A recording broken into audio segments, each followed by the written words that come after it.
If your child is bit by a dog, the location where the incident occurs is very important.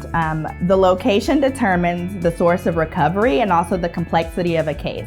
For example, if your child is bitten at a public school, that involves a governmental entity. The difference to that is if your child is bitten at a daycare, that's a private entity, and so the source of recovery would be, for example, their liability insurance. Or if it happens at a home, a friend's house, homeowner's insurance or even renter's insurance may come into play. When a minor child is bitten by a dog, of course, it's a traumatic event. It affects not only them physically, but also mentally and emotionally as well. And so in those instances, we are able to recover compensation for not only the medical expenses that you have incurred, but the medical expenses that you could incur that a doctor states that the child will need to recover for the injuries they have sustained, as well as the emotional toll that this takes on the child. If your child is bit by a dog at a public school, the responsible party is potentially a governmental entity, and that presents a different level of complexity because we would have to make a claim against a governmental entity. This is something that we at Zinda Law Group have handled several times before and have been successful at handling these complex claims against governmental entities and against schools.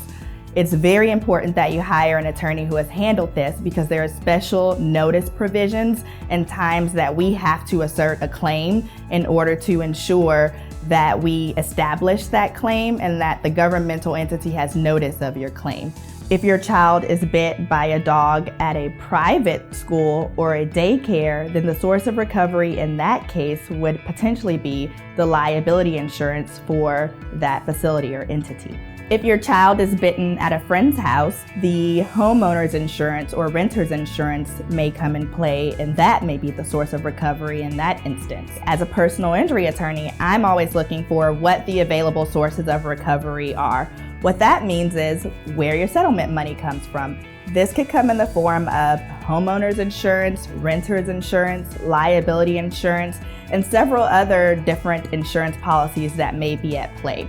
I recommend that you reach out to us here at Zinda Law Group as we are very skilled and have handled several of these dog bite cases. My name is Alicia Bird and I am a trial lawyer and docket manager here at Zinda Law Group, practicing in Texas, Colorado, New Mexico, and Arizona. We handle all types of personal injury cases ranging from dog bites, premises liability claims, workplace injuries, trucking collisions, motor vehicle collisions, and wrongful death cases.